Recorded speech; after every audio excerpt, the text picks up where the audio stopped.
বিশ্বকাপে আজকে আরও একটি ম্যাচ মাঠে গড়ালো, যেখানে প্রথম দল হিসেবে ইংল্যান্ড লাস্ট 4-এ নিজেদের নাম লিখিয়েছে। যে ইংল্যান্ড গ্রুপ পর্বে খুব একটা নড়বড়ে ছিল, সেই ডিফেন্ডিং চ্যাম্পিয়ন আমরা দেখছি টুর্নামেন্ট যত সামনে গড়াচ্ছে ততটাই তারা শক্তিশালী হচ্ছে। এবং যদি আমি পয়েন্ট টেবিলের কথা বলি, গ্রুপ 2-তে ইংল্যান্ড কোয়ালিফাইড এবং যুক্তরাষ্ট্র প্রথমবারের মতন সুপার 8-এ উঠে আসলে প্রথম দল হিসেবে এলিমিনেটেড হলো। মাঝে দক্ষিণ আফ্রিকা এবং ওয়েস্ট ইন্ডিজ, যে ম্যাচটা আসলে খুবই ইন্টারেস্টিং হতে যাচ্ছে। আজকে ইংল্যান্ড যেভাবে নেট রানেরটা এগিয়ে নিয়েছে, তাতে সাউথ আফ্রিকা, যারা এখন পর্যন্ত কোনো ম্যাচ হারেনি, তারা শেষ ম্যাচ হারলেই বাড়ি ফিরতে পারে এমন একটা ইকুয়েশন দাঁড়িয়েছে।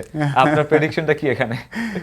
খুব ইন্টারেস্টিং। মানে এই ওয়ার্ল্ড কাপে কিন্তু সাউথ আফ্রিকার লাকটা তাদের পক্ষে যাচ্ছে। অবশ্যই প্রথম রাউন্ডে কিন্তু বেশ, ইভেন নেপালের সাথে ম্যাচটাও কিন্তু তারা অলমোস্ট মানে হারতে জিতেছে, এক রানে জিতেছিল সম্ভবত। বাট সাউথ আফ্রিকা কিন্তু আস্তে আস্তে তাদের ফর্মটা ফিরে পাচ্ছে। ওয়েস্ট ইন্ডিজের খেলা হচ্ছে এবার। ওয়েস্ট ইন্ডিজ দলটা একটু ডিফারেন্ট মনে হচ্ছে। শেষ ম্যাচটা তারা খুব ভালো হাইস্ট রান রেট নিয়ে শেষ করতে পেরেছে। কালকের ম্যাচটা একদিক দিয়ে আমি হ্যাপি যে ইংল্যান্ড চলে গেছে, because England is a top team. আমরা চাই সেমিফাইনালে এরকম দল খেলুক, খেলাটার উপভোগ হোক। সাউথ আফ্রিকা এবং ওয়েস্ট ইন্ডিজ দু দল কিন্তু খুব বেশি পার্থক্য নেই।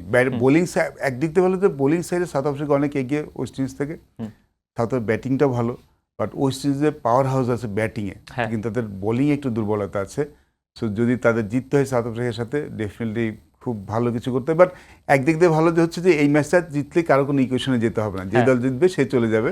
সো ওই জিনিসটা মাথায় রাখতে হচ্ছে না যে রান রেটের ব্যাপার আছে, অন্য কোনো ব্যাপার আছে, just win the game. And south আফ্রিকাকে যেমনটা চিন্তা করা হচ্ছিল বিশ্বকাপের আগে, যে তাদের ব্যাটিং লাইন আপ কিংবা বোলিং লাইন আপ খুব ফেভারিট হিসেবে তাদের ধরা হচ্ছিল, তবে ওয়েস্ট ইন্ডিজ কি শেষ ম্যাচে একটা হোম অ্যাডভান্টেজ পাবে কিনা? একটু অ্যাডভান্টেজ কমে আসছে। আই মিন সেন্ট ভিনসেন্টে শুধু আমরা দেখেছি যে উইকেটের স্লো উইকেট, বাকি উইকেটগুলি তো অনেকটাই ব্যাটিং ফ্রেন্ডলি। সাউথ আফ্রিকার ব্যাটসম্যানরা স্ট্রাগল করেছে because slowness of the wicket, এবং তারা তো উইকেটে ব্যাটিং করে অভ্যস্ত না। প্রথম রাউন্ডের কথা বলছি, বাট উইকেট যখন হার্ড হওয়া শুরু করেছে, ব্যাটিং ফেভারিট হওয়া শুরু করেছে, তখন কিন্তু তাদের ব্যাটিংয়ের বেস্ট ফর্মটা আমরা দেখতে পাচ্ছি। ওয়েস্ট ইন্ডিজ ব্যাটসম্যানরা বেশ টপ অর্ডারে অনেক তেমন ব্যাটসম্যান আছে, বাট বোলিংয়ে কিন্তু ওয়েস্ট ইন্ডিজ একটু পিছিয়ে যায় সাউথ আফ্রিকা থেকে। সো একটা তো স্বাগত হিসেবে একটা অ্যাডভান্টেজ সবসময় থাকে, সমর্থনে সবসময় পাওয়া যায়। But south Africa look good. South Africa কিন্তু ভালো মনে হচ্ছে ওয়ার্ল্ড কাপে, বিকজ তাদের যে মন্দভাগ্যটা সবসময় থাকে, এই ওয়ার্ল্ড কাপে মনে হচ্ছে সেই মন্দভাগ্যটাতে একটু চেঞ্জ হয়েছে। তারা কিন্তু অনেক ক্রুশিয়াল ম্যাচ জিতছে, প্রেশার মুভমেন্টে ভেঙে পড়ছে না, যেটা সাউথ আফ্রিকার জন্য বিট আনইউজুয়াল, স্পেশালি যখন ওয়ার্ল্ড কাপ স্টেজে আসি আমরা। একেবারে শেষ প্রশ্ন ছোট করে জানতে চাবো, আসলে আপনার প্রেডিকশনটা কি এই গ্রুপ 2 থেকে দ্বিতীয় দল হিসেবে কাদেরকে দেখছেন সেমিফাইনালে? ইংল্যান্ড তো চলে গেছে, আমি সাউথ আফ্রিকাই দেখছি সম্ভবত এখান থেকে যাওয়ার জন্য।